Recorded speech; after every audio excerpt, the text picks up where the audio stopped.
لله وكفى وسلام على عباده الذين اصطفى أما بعد فأعوذ بالله من الشيطان الرجيم بسم الله الرحمن الرحيم إن الذين يحبون أن تشيع الفاحشة في الذين آمنوا لهم عذاب أليم سبحان ربك رب العزة عما يصفون وسلام على المرسلين والحمد لله رب العالمين اللهم صل على سيدنا ومولانا محمد وعلى آل سيدنا ومولانا محمد وبارك وسلم اللهم صل على سيدنا ومولانا محمد وعلى آل سيدنا ومولانا محمد وبارك وسلم اللهم صل على سيدنا ومولانا محمد وعلى آل سيدنا ومولانا محمد وبارك وسلم سامعین ذی قدر،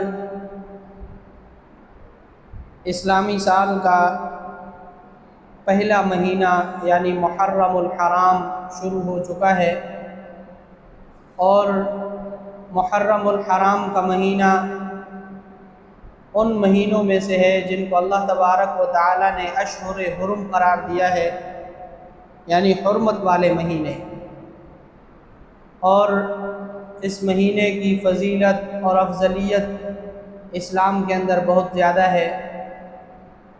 رمضان کے روزوں کے فرضیت سے قبل امام الانبیاء صلی اللہ علیہ وسلم عاشوراء کا روزہ رکھتے تھے، یعنی 10 محرم الحرام کا۔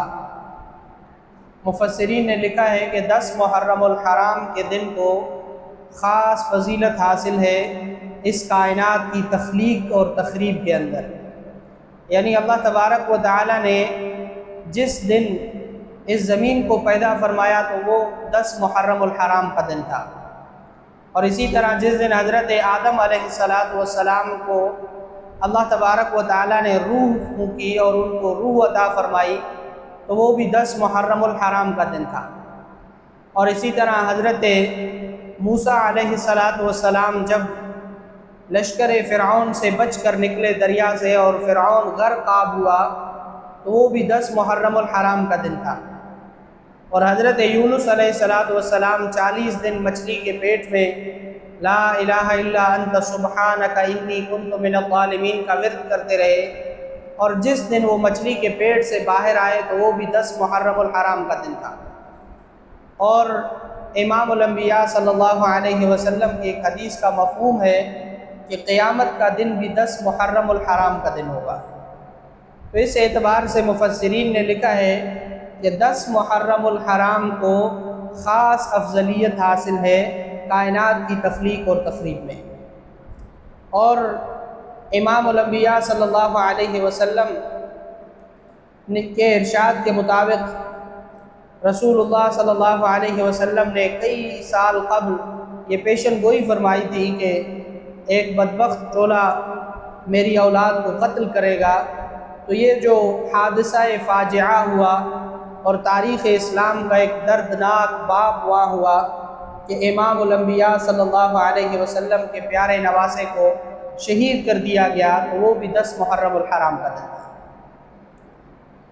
اور اسی طرح محرم الحرام کا آغاز ہی ایک بہت بڑے واقعے سے ہوتا ہے، وہ ہے حضرت عمر فاروق رضی اللہ تعالی عنہ کی شہادت۔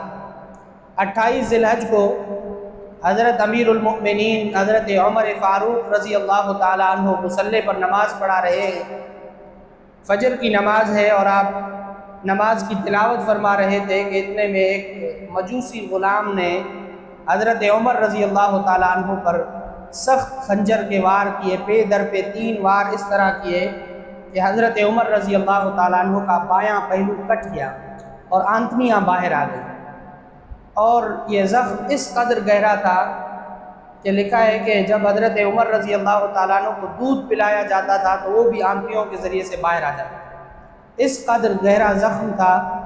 اور حضرت عمر رضی اللہ تعالیٰ عنہ 2 دن کی علالت کے بعد یکم محرم الحرام کو صبح کے وقت میں اپنے اللہ کے حضور جا پیش ہوئے، اور یوں اسلامی سال کے پہلے مہینے کا یعنی اسلامی سال کا آغاز پہلا دن حضرت امیر المؤمنین حضرت عمر فاروق رضی اللہ تعالیٰ عنہ کی شہادت سے شروع ہوا۔ حضرت عمر فاروق رضی اللہ تعالیٰ عنہ اسلام کی نہیں بلکہ دنیا کی ان چند شخصیات میں سے ہیں کہ اگر پوری دنیا کے چند مدبر اور سیاستدان اور بڑے عدل و انصاف کرنے والے لوگوں کا نام لیا جائے تو حضرت عمر فاروق رضی اللہ تعالیٰ عنہ ان میں سب سے پہلے آتے ہیں، اور حضرت عمر فاروق رضی اللہ تعالیٰ عنہ کا طرز حکمرانی اور عدل و انصاف اس قدر صاف اور شفاف ہے کہ رہتی دنیا تک ان کی کوئی مثال نہیں مل سکتی۔ اب دیکھیں کہ حضرت عمر رضی اللہ تعالیٰ عنہ ابتدا میں دشمنان اسلام میں سے تھے، یعنی اسلام کے سخت ترین دشمنوں میں سے، اور ان لوگوں میں سے تھے کہ جو امام الانبیاء صلی اللہ علیہ وسلم کو شہید کرنا چاہتے تھے۔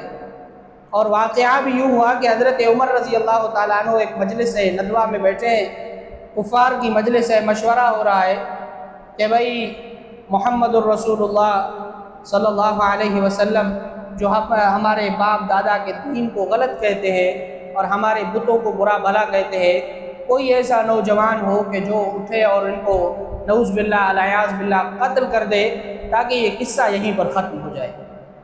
تو حضرت عمر بن خطاب رضی اللہ تعالیٰ عنہ جو نہایت جوشیلے اور سخت غصے والی طبیعت کے مالک تھے اور نہایت بہادر بھی سمجھے جاتے تھے اور سرداروں میں سے تھے، انہوں نے تلوار نکالی اور انہوں نے کہا کہ یہ کام آج میں کر کے رہوں گا۔ اور جب حضرت عمر رضی اللہ تعالیٰ عنہ اس ندوہ سے مجلس سے باہر نکلے تو ابو جہل کو یقین ہو چلا تھا کہ آج حضرت عمر رضی اللہ تعالیٰ عنہ ضرور کچھ بڑا کریں گے۔ اور دیکھیے اللہ کی شان کے راستے میں چلتے ہوئے ایک صحابی مل گئے، انہوں نے کہا عمر کہاں کو چلے ہیں؟ کہا کہ تلوار سونتی ہوئی میں نے ہاتھ میں لی ہے، تم دیکھ رہے ہو کہ ظاہر ہے کہ میں کسی کو تو قتل کرنے جا رہا ہوں۔ تو انہوں نے کہا کہ ہاں ارادہ تو آپ کا یہی لگ رہا ہے، آپ کہاں جا رہے ہیں؟ انہوں نے کہا میں فلاں یعنی محمد الرسول اللہ صلی اللہ علیہ وسلم کی طرف جا رہا ہوں اور ان کا کام تمام کرنا۔ اب دیکھیں گے ان صحابی نے کہا کہ عمر آپ قتل کرنے چلے نعوذ باللہ محمد الرسول اللہ کو، اور ان کا لایا ہوا دین آپ کے گھر میں پہنچ چکا ہے، آپ کی بہن آپ کا بہنوئی مسلمان ہو چکے ہیں، اور اس وقت بھی وہ آپ ان کے گھر میں جائیے دیکھیے کہ وہ قرآن کی تلاوت کر رہے ہوں گے، یعنی محمد الرسول اللہ نے جو کلام لایا ہے وہ وہی کلام پڑھ رہے ہوں گے۔ حضرت عمر نے جب یہ سنا تو سخت جلال میں طیش میں پلٹے واپس اور کہا کہ پہلے تو ان کا کام تمام کرنا۔ واپس آئے، دروازہ کھٹکھٹایا، فاطمہ بنت خطاب حضرت عمر کی بہن ہے، آواز لگائی کون؟ کہا عمر۔ وہ جو صحابی معلم تھے حضرت خباب، انہوں نے جیسے سنا فوراً سے چھپ گئے بستروں کے نیچے، اور فاطمہ نے دروازہ کھولا، حضرت عمر نے اتنے میں دیکھ لیا وہ کچھ صحیفہ جیسا جو ان کے سامنے سے تھا، حضرت عمر نے اٹھایا، حضرت عمر نے کہا کیا ہے یہ؟ تو فاطمہ نے کہا کہ نہیں، اس کو ہاتھ نہیں لگانا۔ انہوں نے فوراً سے ان کے ہاتھ سے چھین لیا۔ حضرت عمر نے کہا یہ کیا ہے؟ انہوں نے کہا آپ اس کو ہاتھ نہیں لگا سکتے، آپ نجس ہیں۔ حضرت عمر رضی اللہ تعالیٰ عنہ نے ان کو مار پیٹ کی، مارنے کی کوشش کی، لیکن وہ بھی تو حضرت عمر رضی اللہ تعالیٰ عنہ کی بہن تھی، وہ ڈٹی رہی اس بات پر۔ تو حضرت عمر رضی اللہ تعالیٰ عنہ نے کہا کہ آپ مجھے بتائیں کہ اس کا کیا طریقہ ہے اس کو اٹھانے کا؟ انہوں نے کہا کہ آپ پہلے غسل کریں۔ حضرت عمر نے کہا میں غسل کرنا چاہتا ہوں۔ پانی پیش کیا گیا، حضرت عمر نے غسل فرمایا، اور جب وہ صحیفہ ہاتھ میں اٹھایا تو تلاوت کرنا شروع کی۔ عربی جانتے تھے، طٰہٰ مَا أَنزَلْنَا عَلَيْكَ الْقُرْآنَ لِتَشْقَىٰ إِلَّا تَذْكِرَةً لِّمَن يَخْشَىٰ تَنزِيلًا مِّمَّنْ خَلَقَ الْأَرْضَ وَالسَّمَاوَاتِ الْعُلَىٰ الرَّحْمَٰنُ عَلَى الْعَرْشِ اسْتَوَىٰ۔ اب یہ 16ویں پارے میں سورہ طٰہٰ کی ابتدائی آیات پڑھتے جا رہے ہیں۔ 5ویں آیت پر پہنچے تو حضرت عمر رضی اللہ تعالیٰ عنہ کی حالت غیر ہو گئی، آنکھوں سے آنسو بہنے لگے، داڑھی تر ہونے لگی۔ حضرت عمر نے کہا فوراً مجھے اس کلام کے لانے والے یعنی محمد الرسول اللہ کی خدمت میں لے چلے۔ اب جیسے ہی اس صحابی نے حضرت عمر کے الفاظ سنے فوراً سے باہر آ گئے۔ انہوں نے کہا بشریٰ لک یا عمر، آپ کے لیے خوشخبری ہے عمر۔ حضرت عمر نے کہا کہ کیا خوشخبری؟ کہا کل ہی تو رسول اللہ صلی اللہ علیہ وسلم نے دعا مانگی تھی اللہ سے. کہا کیا دعا مانگی؟ کہا امام الانبیاء صلی اللہ علیہ وسلم نے یہ دعا مانگی تھی کہ اے پروردگار عامر بن حشام اور عمر بن خطاب سے ان دونوں میں سے جو آپ کا پسندیدہ ہو آپ اس کو اسلام کی جھولی میں ڈال دیجیے. عامر بن حشام ابو جہل کا نام تھا. امام الانبیاء صلی اللہ علیہ وسلم نے دعا مانگی کہ اے پروردگار ابو جہل اور عمر میں سے جو آپ کو پسندیدہ ہے آپ ان دونوں میں سے ایک کو اسلام کی جھولی میں ڈال دیجیے. اور امام الانبیاء صلی اللہ علیہ وسلم کی دعا قبول ہوئی. حضرت عمر رضی اللہ تعالیٰ عنہ مسلمان ہو گئے. اب حضرت عمر رضی اللہ تعالیٰ عنہ چل رہے ہیں امام الانبیاء صلی اللہ علیہ وسلم کی دربار اقدس میں حاضری کے لیے. صحابی نے دور سے دیکھا, عرض کیا یا رسول اللہ صلی اللہ علیہ وسلم عمر آ رہا ہے, عمر آ رہا ہے. امام الانبیاء صلی اللہ علیہ وسلم کو تو وحی کے ذریعے بتلا دیا گیا تھا کہ عمر آپ کو ملنے والا ہے. امام الانبیاء صلی اللہ علیہ وسلم مسکرائے اور کہا کہ آنے دو عمر کو. حضرت عمر رضی اللہ تعالیٰ عنہ آئے, دار ارقم کے گھر کے دروازے کی چوکھٹ پر پہنچے. امام الانبیاء صلی اللہ علیہ وسلم نے فرمایا کہ اے عمر کیا ابھی تک وہ وقت نہیں آیا کہ تم اس بات کی گواہی دو کہ اشہد اللہ الہ الا اللہ وان محمد الرسول اللہ. کہ اے عمر کیا ابھی تک وہ وقت نہیں آیا کہ تم اس بات کی گواہی دو کہ اللہ ایک ہے, اللہ کے سوا کوئی معبود نہیں, میں محمد الرسول اللہ اللہ کا بندہ اور رسول ہوں.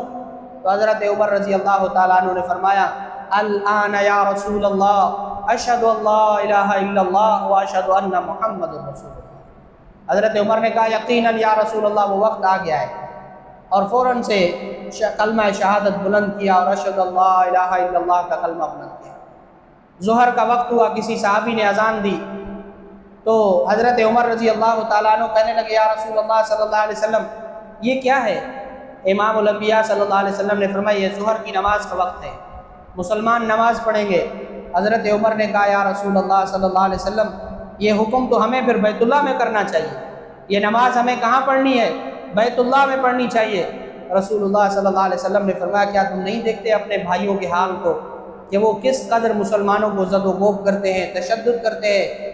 تو حضرت عمر رضی اللہ تعالیٰ عنہ جوش سے کھڑے ہوئے اور کہا یا رسول اللہ صلی اللہ علیہ وسلم یہ ہو نہیں سکتا, عمر مسلمان ہو جائے اور مسلمان چھپ کر نماز پڑھتے ہیں.